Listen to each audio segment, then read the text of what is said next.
Hello, everyone. We're glad you're here with us for On Course with Liberal Arts. Today's topic is the importance of public scholarship, how to write op-eds. It is my honor to introduce our panel moderator, Dr. Kevin Coakley. Dr. Coakley is a professor of African and African Diaspora Studies and Educational Psychology. He's a member of the UT Academy of Distinguished Teachers, and his research has been recognized in various national media outlets, including the New York Times and USA Today. He's also the director of the Institute for Urban Policy Research and Analysis, or IUPRA. IUPRA, which is part of the Black Studies Collective at UT Austin, is an interdisciplinary policy research institute that provides intersectional policy solutions. From its inception, IUPRA has sought to share scholarship beyond the academy to the people. Public scholarship is an opportunity to teach, disseminate research, and share knowledge beyond classrooms and scholarly communities. In this webinar, IUPRA staff will discuss the importance of addressing social justice issues and provide guidance on how to write opinion editorials.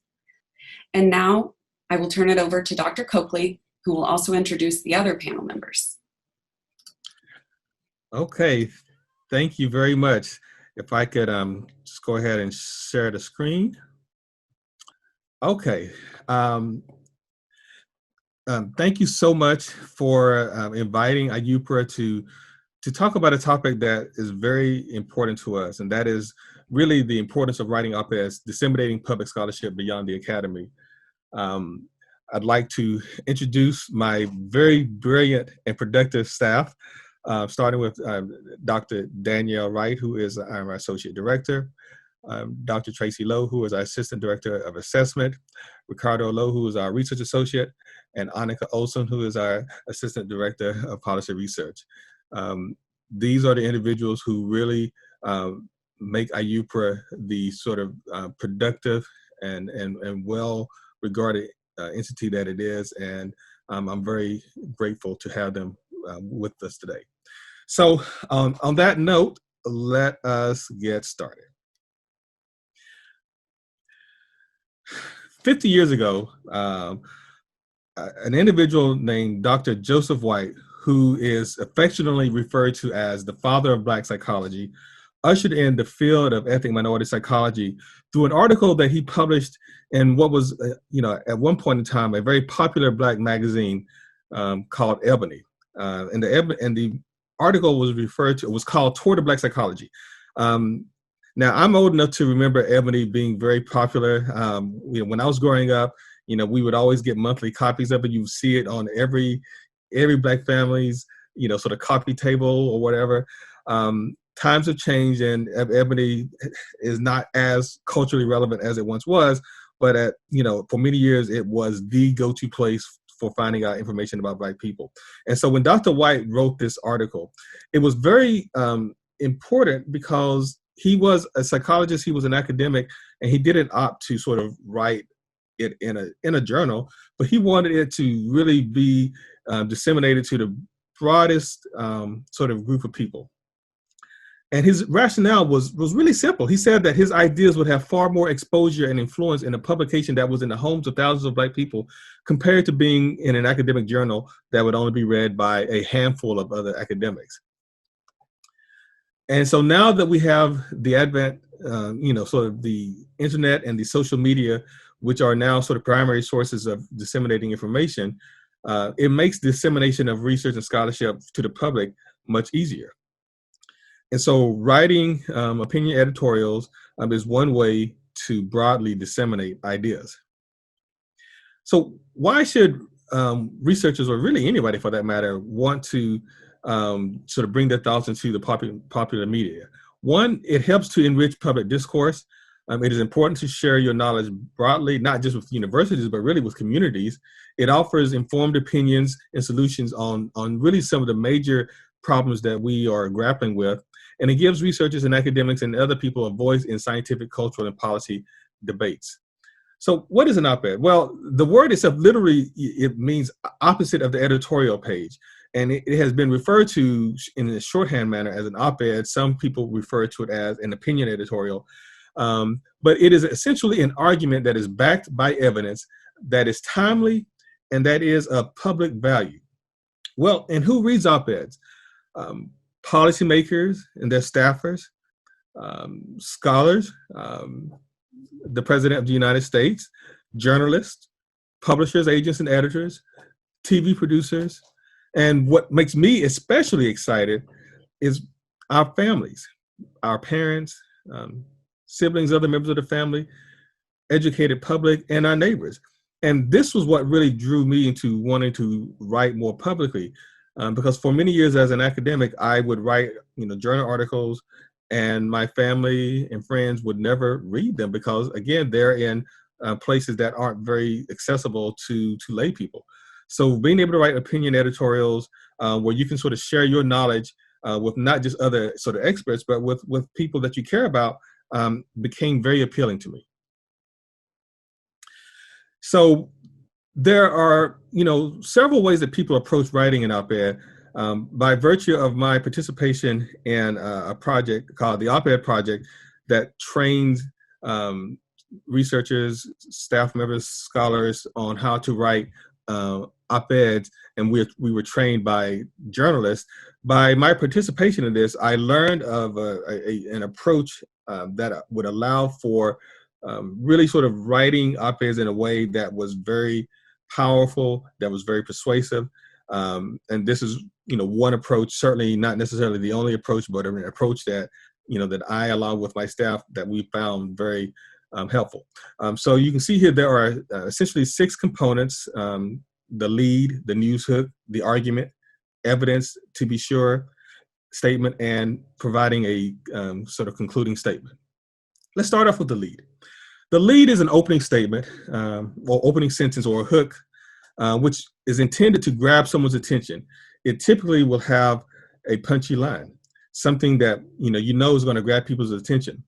I'll share one of my sort of lead statements. When I wrote an op-ed in USA Today about a very sort of growing movement called the American Descendants of Slavery, or otherwise known as ADOS. And so my opening lead sentence was this: should African American Black identity be defined by descendants of slavery or by African ancestry?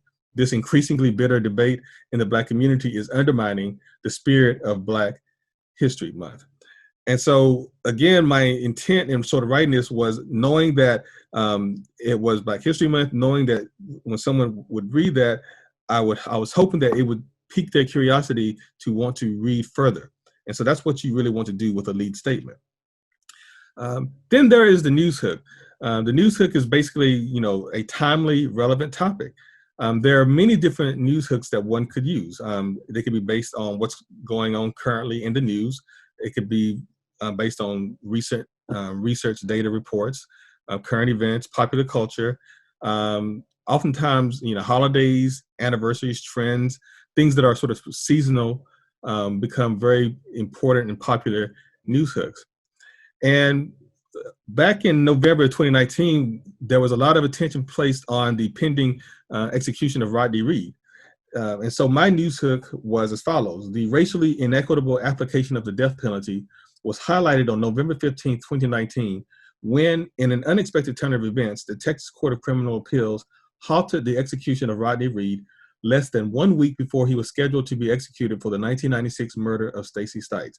Again, this was something that was really in mainstream media all across the country. Everyone was talking about it. You had stars, you had very high profile individuals weighing in. And so I knew that writing this piece and really having a news hook that was really sort of in the news everywhere would be hopefully something that would, grab people's attention. And then there is the argument, or your thesis. This is essentially your attempt to start the conversation. You are stating what your argument is. It can be either sort of very sort of explicit or implied. And if we'll look at the third example that I provide here, where I was writing about the sort of state of Texas adopting African American studies curriculum, my sort of argument was this: what students learn in school should not be beholden to teachers' discomfort or the political whims of individuals who are not experts in the topics being taught. And so you could see where I was going there, that I was making an argument that what should be taught in schools should be beyond politics, and it should not be, based on the whims of teachers who may or may not be comfortable with a particular topic because they perhaps don't agree with it, or because they think that it's too emotional, too provocative. And so that was my argument, and I then sort of proceeded to build around that argument by providing what is now sort of part of the op-ed writing, evidence. And evidence is really sort of broadly construed. Evidence can consist of statistics, events, research, testimony, interviews. Personal experience oftentimes is very important to sort of provide as evidence. Of course, there's the more conventional sort of notions of evidence, which would include scholarship, images or the lack thereof or absence of images, videos, tweets, hashtags, etc. So you can see here that evidence that can be provided is really sort of broad. And I think the point here is that when you sort of state your argument, that you have to then sort of provide for the reader some form of evidence that supports the argument that you're making. And again, if we sort of go back to my piece about the death penalty, one of the pieces of evidence that I gave was as follows: people who oppose the death penalty cannot serve on a murder case jury where the death penalty is a possibility. And it was important for me to provide that because I went on to sort of lay out the case that African Americans are disproportionately more likely to oppose the death penalty than white folks and other groups of people. And the fact that we are more likely to oppose the death penalty then sort of excludes us from even serving on murder cases. And when those murder cases involve Black defendants, which they disproportionately tend to do, then this is a built-in bias within the criminal justice system. And so this was just me providing one piece of evidence to support my argument. And then there's your "to be sure" statement. And this is essentially the counter argument. So it's one thing to present, your position and to present your argument. But we all know in good debates that you have to be well versed on the opposition's argument. So what is the counter argument to your position? And so what you want to do is to acknowledge that counter argument and dismiss where you can. In some cases, you might even sort of, validate the legitimacy of the counter argument, but then sort of trump that with another point. And then you might want to also consider adding your own personal caveat. And so, again, if we sort of look at my first example of a "to be sure" statement when talking about the American descendants of slavery and what they sort of advocate, my to be sure statement was as follows: it is understandable why proponents of ADOS seek to highlight the contrast. And by contrast, I was referring to the contrast between, Black Americans and other people of African descent, Afro-Caribbeans and Africans. I went on to say there are real and consequential differences in our lived experiences. For example, Black immigrants are better educated and have higher median incomes than Black Americans. So here I was acknowledging that the ADOS supporters, they have some legitimate sort of concerns or points to be made, that there are differences amongst people of African descent. But then I went on to make the argument that even though there are some differences, that those differences do not sort of, in my opinion, did not support what I believe to be the harmful and inflammatory rhetoric coming from ADOS supporters that I found to be very divisive for people of African descent. So this was my example of a "to be sure" statement. And then conclusion. In your conclusion, you often circle back to your lead, and it is a call to action. And again, if we go to my first example here, I concluded by saying, as we celebrate Black History Month, we should not fall prey to forces that seek to divide us. There are some challenges, of course, when writing op-eds. They are very timely and relevant. So when something is going on in the current news cycle, you have to strike while the iron is hot. I recall a few years ago when I was on vacation with my family in Florida, the Rachel Dolezal incident occurred. And you might recall Rachel Dolezal being a white woman who sort of presented herself as a Black woman and had fooled people for many years. And so I was contacted by ABC News to write a piece. And of course, I was on vacation and I didn't want to write at the time. So when I returned home, I wrote a piece about racial identity and Rachel Dolezal, but the timing, of course, was too late and it was never picked up. So you have to strike while the iron is hot. And of course, when you sort of write publicly, you open yourself up to all manner of criticism in ways that, when writing just for, journal articles, you don't typically receive. And I have received some pretty negative statements over the years in terms of critiques and negative responses and reactions to my writings. You can see there when I wrote about the American descendants of slavery, one person wrote to me and said, quote, "As a Black American, it sickens me to see butter biscuit loving Blacks trying to act like Africans do not have a problem with us." And I have received many. When I wrote an op-ed in support of Black Lives Matter, I received one of the most nasty emails that I've ever received when someone, sort of essentially wrote the N-word over 200 times and said nothing else in my email. So you just know that when you put yourself out there publicly, you are going to arouse very strong emotions among people who disagree with you. And then finally, my concluding statement: writing these op-eds has contributed to public discourse on important social topics.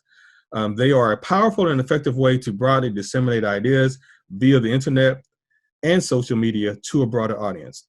And I would say that of all the things that I've done, in my career, that really writing these op-eds, they've increased my visibility to audiences who would otherwise not have an opportunity to read my academic scholarship or to really, hear or learn what my insights are or my thoughts are about various topics. And I will stop sharing there and turn over the next segment of the talk. I think, is it going to be Annika? It'll be me. Yes. Thank you, Dr. Coakley. Hi, everyone. Thanks for joining us. So I started writing op-eds in the fall of 2019, so last year, and I am a part of the same op-ed project fellowship that Dr. Coakley was a part of, and I've been a part of it with Dr. Wright. We started in the spring of this year, spring 2020, and are still a part of it now. So since last November, I published 11 op-eds, including one actually that was this morning in the Statesman, which is exciting. And I want to talk a little bit about the process for me. It's really about three things: passion, timeliness, and impact. So number one, finding what you're passionate about and what you want people to think deeply about. And a lot of times for me, it's getting people to think differently. So I've written a lot on school closures, on learning loss during COVID-19 that was published in The Hill and US News. So really about things in the education space and getting folks to think differently. And the second is timing and impact. And proactive op-eds are about things that are coming up, so an event or a holiday, and reactive op-eds are in a response to something. So for example, in early March of this year, just as kind of COVID was starting up and people were leaving work and working at home, I wrote about people my age, young people, partying at the beach and how young people needed to take social distancing seriously. It was a very reactive op-ed in response to something that I was seeing people at the beach, seeing them at bars, and why that was so detrimental, right? And I worked on it. It got picked up by CNN, which was really exciting. So I remember Wednesday night, I'm going back and forth, editing with the CNN editor. And they said, okay, we'll go ahead and publish it on Thursday morning, which in and of itself was super exciting. Thursday morning rolls around, they publish the op-ed. And about an hour later, I get an email from a producer at CNN who asked if I wanted to be interviewed by Breonna Keeler. And I said, yes, of course, that would be amazing. So it kind of just went from there. I downloaded the Cisco software, I called into the Atlanta office, made sure they could hear me, and then we went live. So all of that to say, the timing was really, really important. It just happened to kind of be the perfect time to write this. They had just been discussing it on CNN. So some of that was luck and opportunity. It was, a lot of work to write the article, but a lot of that timing was super critical. So, and the impact, the third thing, the impact of the op-ed was great. I had people email me from all over the country. I still correspond with a man in Canada who sends me information about what's going on in Canada. A professor from UCLA reached out and asked some questions. I ended up being interviewed on Austin Spectrum News, a small outlet in Boston. And I've had kind of requests on LinkedIn to collaborate on other articles. So I think the impact at times can be really huge, which is exciting. So that's it for me. But thank you again for joining, and I will pass it on to Tracy. Hi, everyone. I'm just going to follow up Annika with a few tips from me from my writing op-ed experience. The first thing is the commitment to writing. Finding time to write op-eds can be challenging, especially if you're really busy and you have schedules that don't necessarily permit you to write all the time. And again, to their point, that should be timely and relevant, and it's often hard to chase those news cycles. However, putting aside a few minutes every day to write may not be an option for everyone, but there are times when you are really passionate about a topic and you sit down and you end up writing for hours. So for those who may be more intimidated by writing op-eds, for me, I know personally, writing when something seems very kind of overwhelming is a process that makes me kind of want to deter from it. But definitely there are times where you'll get really passionate about an op-ed and you'll sit and write for hours and hours. And I've done that with some of my op-eds. And those are some of the ones that can get the best traction. So making sure that you're finding time to find a schedule that works for you is what matters. And if you have ideas that you want to share with the world, just making sure you kind of put aside a little bit of time to dedicate to getting those ideas to the public discourse. But one thing I found helpful for writing op-eds and you don't have a lot of time is collaborating. So when you're able to collaborate with others, it provides a level of accountability. And so I've collaborated with Ricky on op-eds. I've collaborated with Shalia, who's also a part of ads on different op-eds, because there's just another person to bounce ideas off of, and then someone who can provide a different perspective. So say you're writing an op-ed and you're using jargon from your professional field that you know, but maybe that no one else necessarily knows. The other person can kind of say, hey, this doesn't make sense, or maybe we can make this clearer. And it also just makes the writing load more manageable. So if you're both working on different sections of the op-ed, it provides an opportunity for you to kind of focus your targets, focus on specific target areas, and then it makes the writing a little bit faster so that you can produce more op-eds if you do have a busy schedule. So that's also an option. And the last thing I'll talk about is accessibility. And when I think about accessibility, when writing op-eds, accessibility is important to me. And that means making sure that the op-ed is accessible in terms of language. And as an academic, from writing dissertations for years and just writing academically, I'm trained to write in a specific way. But op-eds really require you to work a certain or a specific set of muscles to make sure that the public understands and can engage in what you're discussing. And editors, oftentimes, they'll provide you with different feedback that you can either really accept or reject depending on if you feel the true intent of your op-ed remains in their edits. So it's really good to just have others to read over your work, family members, people who you think would be the audience for your work, to just kind of read over your work and give you an opinion to say, hey, this makes sense, this is engaging, or this doesn't quite hit the mark for me. And in terms of impact, again, op-eds can be used as a tool for advocacy. So if there's a specific issue that you're passionate about, I know Annika talked a lot about this, then op-eds are the way to do it. And also, for a lot of you who are academics, Dr. Coakley is very great at writing op-eds, and I'm pretty sure that he's used op-eds to be able to present his research to the public and open it up in spheres that people may not have access to, because like you said, journal articles are often behind these closed systems that people can't access. So it provides you a way to kind of get your research agenda out there to the public in ways that you may not have been before. And I will now turn it over to Ricky. Thank you, Dr. Lowe. Hello, everybody. My name is Ricardo. You can call me Ricky. And I'll just talk a little briefly about my experience. So the first op-ed that I wrote was in reference to what was happening within the city of Austin as related to school closures. So the city of Austin, or AISD, I should say, wanted to close schools. And I had a level of understanding, having had a conversation with a scholar from another city who actually wrote a book that I read maybe months before about how closing schools were going to impact the Black population in Chicago. That's where she was from. And so I had this context, and I just wanted to learn more about the history of the city of Austin. And I went on a ride with a couple of professors throughout the city. I spoke with the city demographer just to understand how these school closures were going to disproportionately impact the Black population. And so I sat down in my office And I was wondering how I can contextualize all that and put it out there for the public, not just in a policy brief for decision makers, but also for the people to know. And so that's when I first started considering an op-ed. And I say that all to say that it was important for me to be well versed on the topic before I put pen to pad and started to write it, because it really made the process so much easier. So I wrote that. I never really had experience with how to structure it. So I sent it to Dr. Coakley. I sent it to Dr. Lowe. I sent it to Dr. Wright. I sent it to Dr. Green. I had everybody. I just used as much capital as possible to make sure that people who had experience writing op-eds took a look at it, so that when I did put it out to the world, that it looked the right way. And, you know, I was able to get it published maybe within a week after submitting it.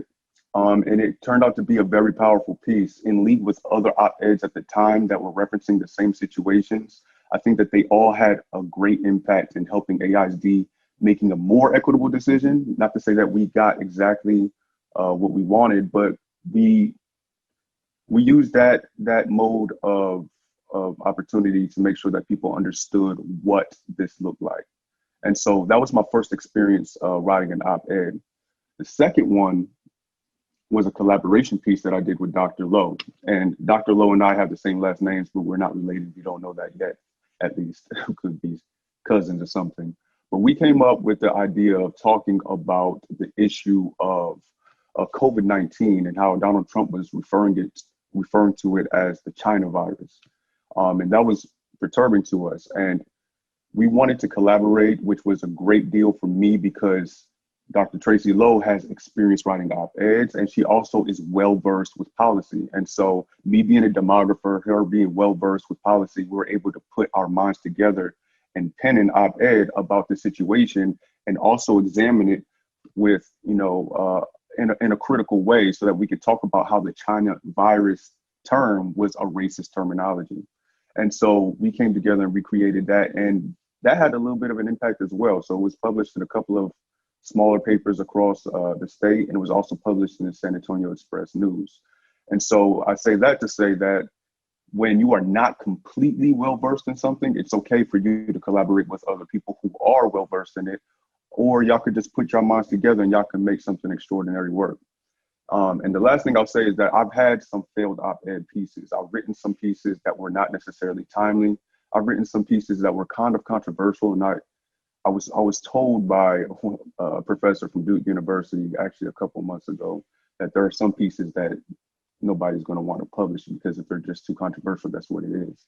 I don't think that you should discourage yourself if you find yourself writing a piece that you love, that you feel like the world needs to know about, but you can't find a landing spot for it. I feel like there's other ways that you can get your public scholarship out into the world, and you can rely on your social media channels. You can rely on putting it in another, platform. You can make it a blog. You can just find another way to get that information out to people. And I think that's important because I think a lot of times people write something that is really important to them.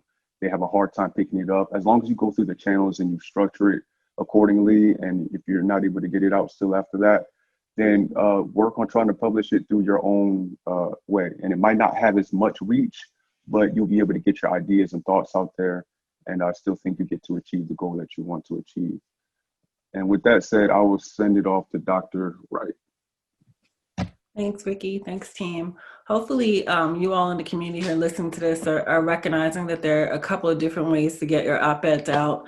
One of the things that we do, and I'm going to talk a little bit about my own personal, but also really from an institutional perspective. So one of the things Dr. Coley really worked with the team, and we do try to put this out, is to let you know that the op-eds that we write are often our own opinions backed by evidence. But there'll be times when there's overlap between what we at the Institute believe in, our mission, our focus on communities of color, particularly Black communities. And so when we think about critical policy analysis, when we think about a critical voice, op-eds or public scholarship really help us to reach out to communities who also have really powerful things, not only to say, but that they're experiencing, but don't always make it to the front line for leadership and decision makers. So one of the areas that I like, and if you heard Ricky talking about his op-ed, is this area of continuity that op-eds can allow you to build upon. We know, and definitely from this talk, that we use op-eds to do three things. One is inform the reader. But the second is there's a level of influence, right? So as Dr. Lowe mentioned, the Academy trains many of us who are faculty or academic writers write in a certain tone, but the influence actually reaches folks outside of the university. For example, at the Institute, we do have a lot of inroads with policymakers, often politicians. And so they're always looking for what is the big idea. And sometimes politicians and policymakers will use what you've written to support, right, their platform or their agenda, and other times they'll use it to refute. So one of the things that's really important is making sure that you keep not only a critical stance and looking at what we call the unintended or the collateral consequences of your piece, but also thinking about who is not in the room, but where are you getting your source. So Ricky's saying he's gone and he's traveled around to kind of get an understanding of what's happening in the Austin Independent School District. That's a great way to figure out what it is that you want to say that hasn't been said by other folks. And so I wrote an op-ed back in May, and it was almost a continuity piece between what Ricky had discovered in terms of we're looking at local issues. There was an issue in the school district as far as closing schools. And, you know, we had really left the plate unattended to. So by January, there wasn't really a full decision as what would happen with the remaining classes of the remaining schools. And we knew that these school closures were deeply impacting, particularly the Black population. And so the question that you had to think about was, for a population that's already small, right, within the Austin area, we know that the percentage of African Americans is a much smaller population. Where's the so what factor? Why does it matter that school closures, as an example, would impact them? And what does that mean for a decision maker? So when I wrote my op-ed, it was really about holding leadership accountable, holding public school executive leadership accountable. Are they responsible? And so the short answer is yes, but making the connection between why that's important. And you'll get feedback. And so some of you all, when you're writing an op-ed, you may have to think about things like, what is the institution that you represent, right? So I'm writing as Danielle, but I'm a faculty member in the College of Education. I'm writing on top of education in the local school district. What does that mean if we bring on, and we have brought on, the ex-superintendent is now on faculty, on staff at College of Ed. So how those relationships develop. But what it does do is it gives a platform to say, not only was this a topic in the past, but you use it not only to inform, but to remind people that a policy issue is still relevant. So with that, I'll go ahead and pass it back to Angie, and just want to say on behalf of ARIPRA, thank you for having us all on.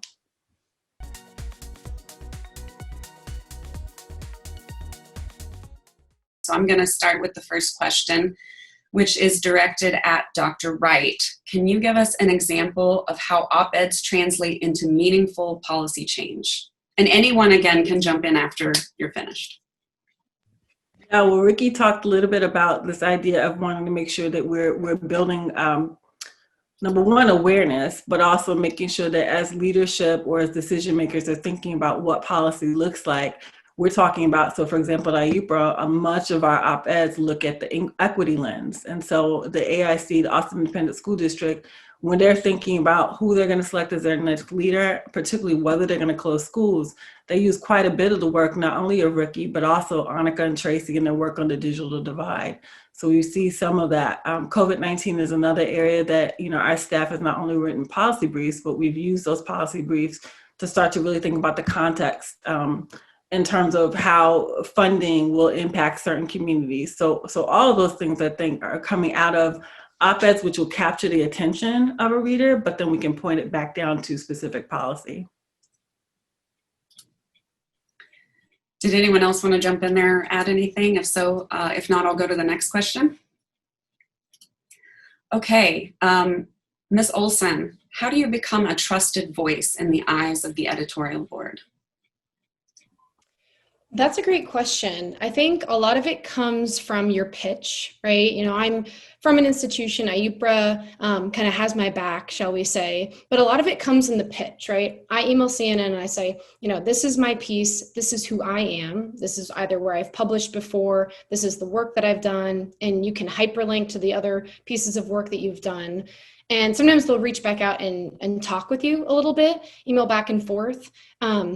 But I think just having a strong piece that's research backed is huge. and my mentors in the op-ed project, we make sure to go through thoroughly and make sure that in the op-ed, all of the research that I'm referring to, all the data, all of the links, kind of bolster the argument. I think that's a huge part of credibility. Thank you. Dr. Coakley, and again, if anyone else wants to jump in, to what extent are op-eds weighed in tenure and promotion reviews? Thank you for the question. So currently, in most universities, they are not weighed a lot. There are some exceptions. So for example, the University of Minnesota have recently announced that they now sort of formally consider the writing of op-eds as a part of their promotion and tenure criteria. But in the vast majority of cases, that is not what is happening. I happen to be part of a committee or subcommittee here at the university, and one of the things that we're going to be looking at is the importance of writing op-eds, and this committee focuses on issues pertaining to racial and ethnic equity on campus. And part of the argument I think that we're going to make is that for scholars of color, and for other scholars as well, but for scholars of color, we oftentimes find ourselves involved in public discourse and wanting to sort of share our insights around issues pertaining to race, racism, et cetera. And we spend, quite a bit of time doing that. And it brings, sort of notoriety to the university. It brings attention to the university. And so we believe that this should be recognized beyond just sort of congratulations or sort of posting it. But we believe that there should be some really tangible benefit of spending the time to engage publicly that really benefits the university. And so while it's not right now any part of official sort of P&T promotion and tenure criteria, we hope that over time and as a result of the work that we're going to do as a part of the subcommittee, that there will be a change in this posture, and that hopefully we'll get to the point where there will be more, sort of more credit given for that sort of public scholarship and engagement. Great, thank you. The next one is for you and everyone. Can you compare writing an op-ed, more comprehensive, with a letter to the editor, shorter? And have you worked with Dr. Richard Cherwitz, recently retired professor, who has written and published many letters to the editor in publications nationwide? No, I have not worked with him. I wish that I'd had the opportunity to, but I don't believe that I have. And I've never written a letter to the editor. I've only sort of typically written op-eds. When someone asked me this question, I think in the chat, and I responded, and Rick, I wish he were here because he might have a different perspective. I personally, I would prefer writing op-eds rather than letters to the editor. And again, this is just sort of my opinion. I tend to believe that op-eds have more cachet than writing letters to the editor. Do I have any sort of empirical support for that? I don't know that I do. This is just sort of my sort of opinion. But given that op-eds are so widely read by the individuals that I referenced in my presentation, and we know that whether you're talking about the New York Times, Washington Post, or some of our local media outlets, op-eds, just in my opinion, tend to have more cachet. They go, not that they are vetted. Well, they're vetted to the extent that editors obviously have the final say in terms of what ends up getting published, and so they are vetted to a certain extent. I don't know that letters to the editor are vetted. I would suspect that they probably aren't. So to me, they have a little bit more cachet than letters to the editor. But that's just one person's opinion. Great, thank you so much. Can you all outline the process for pitching an op-ed? How do you decide on which platform to pitch? Do you tailor the content for New York Times versus CNN?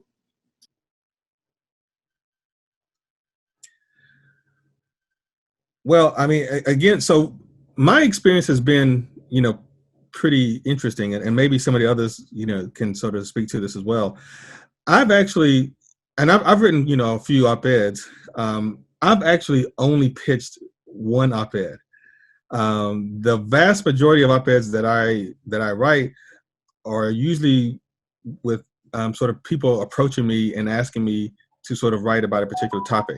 And if that's not the case, then I will write something that I feel very strongly about and feel compelled to write. And we have an excellent sort of communications staff here at the university. And so we're very fortunate that if we want to write something that we feel very sort of moved to write, we can sort of give it to our communications staff, and they will then sort of pitch it.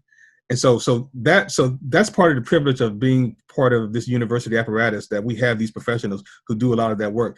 The one time that I did actually pitch my own piece, it was successful, but it was stressful, and so I I prefer to just have someone else do the pitching. But my colleagues might have some different experiences. Thank you. Oh, sorry. No, I go can jump in on the pitching piece. I've pitched many times. I've gotten a lot of rejections, and I think it really is picking the correct place to pitch. I wrote about the CORE Act, which was going to expand national service. It was a bipartisan push in the legislature to expand national service. And I had kind of grandiose plans for it being in a major publication on a national level, but no national outlets were interested or picking it up. So I kind of went back to the drawing board and I thought, okay, well, where did I, serve in my AmeriCorps program? Why is national service important to me? And it is because I did it in Austin. So I took it much more to a local level, tied it into Texas, and had Austin ties to the op-ed. So instead of pitching it to national outlets like I had been, I instead pitched it to the Statesman, and they loved it. They said this was perfect for them. I had a bunch of folks in Austin reach out to me afterwards. So it was a much more fitting place to have that op-ed, if that makes sense.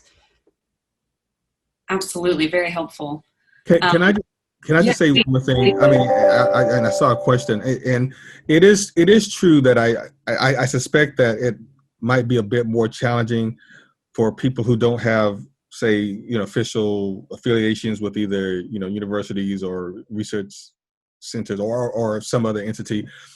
That is probably the case, and one of the things that I've learned is that it only sort of takes like one. Like if you can get that first piece sort of placed, then it makes pitching easier, because you're able to sort of say, I have been successful in writing op-eds, and they will go, I think, and sort of read what you wrote, so they can kind of get a sense of sort of like your thinking and how you write. But again, I acknowledge that some of us have some built-in advantages to that. But no, I don't want to leave you with the impression that you can only successfully write an op-ed by being affiliated with an institution. That is absolutely not the case. And I think Annika is right. It's about sort of finding the right outlet for your piece. In fact, that's the way that I even approach my own sort of academic writing. That I may not be able to get it placed in certain journals, but if I believe strongly enough in what I've done, I will find what I call a home for it. And I believe the same thing about op-eds. Thank you so much. This question's directed at Dr. Lowe, but again, as always, anybody jump in afterwards. Can you talk about how to effectively balance conveying information and pointing to solutions or advocacy? Repeat the question: how to effectively convey information while pointing to solutions. Again, approaching op-eds, I'm all about accessibility. So in terms of conveying information, if there's like a lot of research and evidence to back up the argument that I made, I'll try to provide it as clearly as possible. Because what happens is evidence and providing evidence of what a problem is, but then also helps people to kind of think about solutions on their own. So an essential part of the op-ed and kind of a part of the process actually is when you present a problem, you often need to present solutions.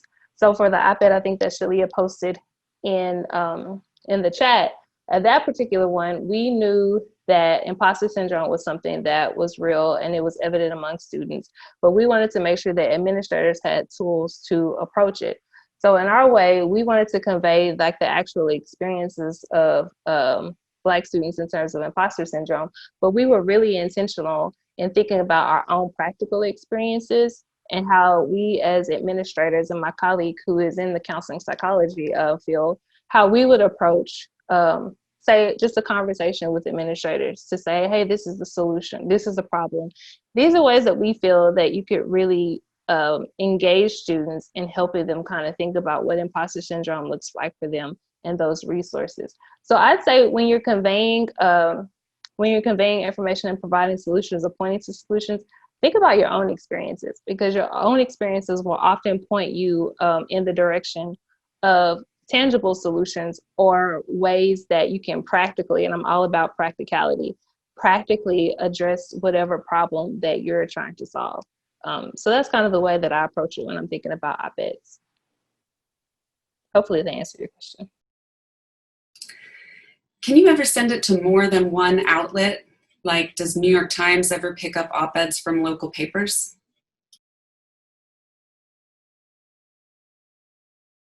That's for anybody. No, you should only send it to one outlet at a time. But it is the case that your piece, if it's popular enough, can be picked up by multiple media outlets. That's what happened with Annika's piece that she had published this morning. I think for many of us who publish op-eds, oftentimes they do get picked up by multiple media outlets. But when you're submitting it, you should only submit. And in fact, they will sometimes ask you if this is only being considered by one sort of outlet. So only pitch it to one place at a time. That's my experience. I mean, someone may have a different experience.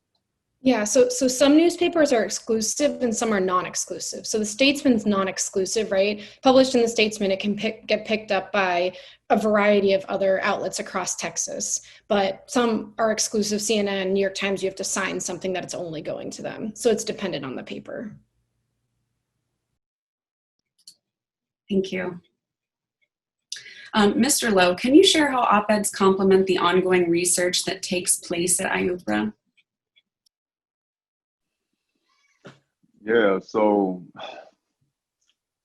I have to preface this by saying the op-ed, of course, is an opinion piece and it's not necessarily representative of the Institute, but it does complement our work because on one end, we're doing all this empirical work, we're doing all of the research, and we're finding best practices to approach a certain solution. But then in the midst of doing all that work, you start coming up with your own interpretation of that. And that's where you put that work into an op-ed. And you take that empirical information, you can root it back in your op-ed, but at the same time, you're adding a little bit of extra spice to it based off of how you feel about that particular subject. And so at the same time, when we're trying to isolate the op-ed from being representative of everybody and being representative of the Institute, we do use that empirical work that we do within our op-ed to make our point. And so that's what I've personally done. I got braces, so excuse me if I'm talking over here. Specifically for that first op-ed about school closures, that's exactly what I did. I had a conversation with Dr. Eve Ewing, who wrote a book on school closures in Chicago. I worked with professors who had an understanding of the history of the Institute. I did a lot of research in peer-reviewed journals, worked with Annika and Dr. Lowe and Dr. Wright and putting that information in policy briefs. And then I sat down and I just said, you know what, I, as a demographer, know some things that I feel like I need to present to the public. And so that's how they complement each other. My kids are trying to break me this. Thank you. This will be the second to last question. Dr. Wright, it seems that working with IUPRA would be a great opportunity for both undergraduate and graduate students. Can you talk about how IUPRA enriches student experiences? Yeah, it's a really good question. It's something we worked really hard with in the last year to really make sure that we really believe in this pipeline. So what faculty know, grad students knew before that, before the grad students, your undergrads, and hopefully one day, I know Ricky and I have been talking about what we do for high schoolers, but to your point, yeah, we really want to make sure that we're, first of all, helping students understand what policy means And that op-eds are one way of thinking, influencing, and reminding folks about the policy areas of interest. And so we have right now 8 interns who are working with us at the grad and undergrad level.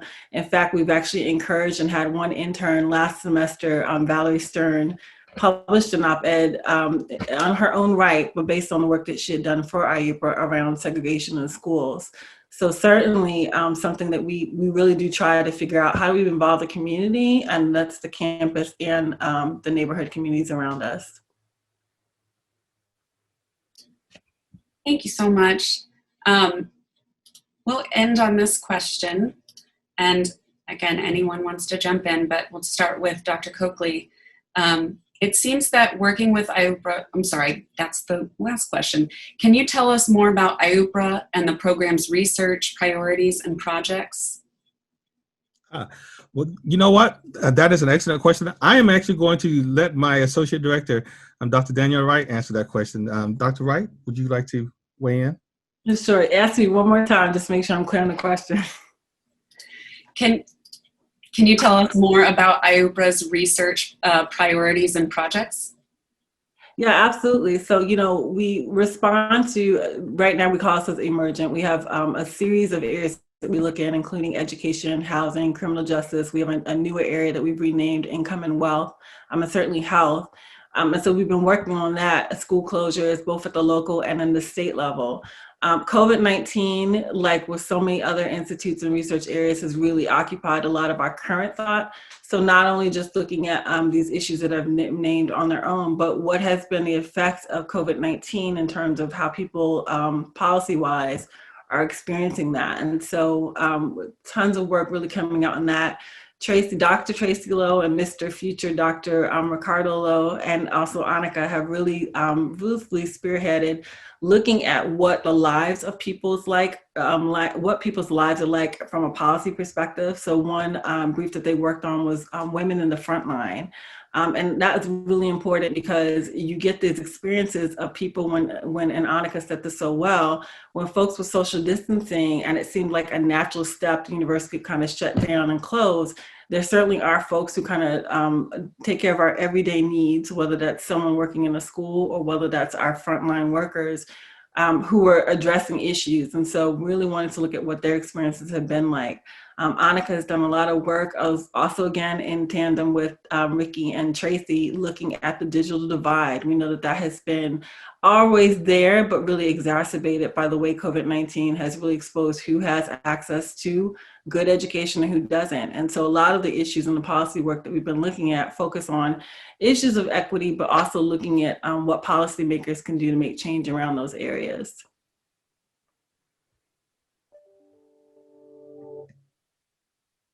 Thank you, Dr. Wright. Well, is there anything else that any panelist would like to add to what we have talked about today? All right, well, that was fantastic. We really appreciate all of you. Thank you so much. On behalf of the University of Texas College of Liberal Arts Development and Public Affairs teams, we want to thank Drs. Coakley, Wright, and Lowe, and future Drs. Olson and Lowe for sharing their knowledge with us. We also thank the attendees for your valuable time. Thank you for sharing that with us. So please join us on October 27th at noon, where speaker Dr. Sean Theriault will speak on the 2020 congressional elections. You can find more upcoming on-course events at the College of Liberal Arts website, and edited versions of these talks are available on the college's YouTube page. Thank you, and have a wonderful rest of your day.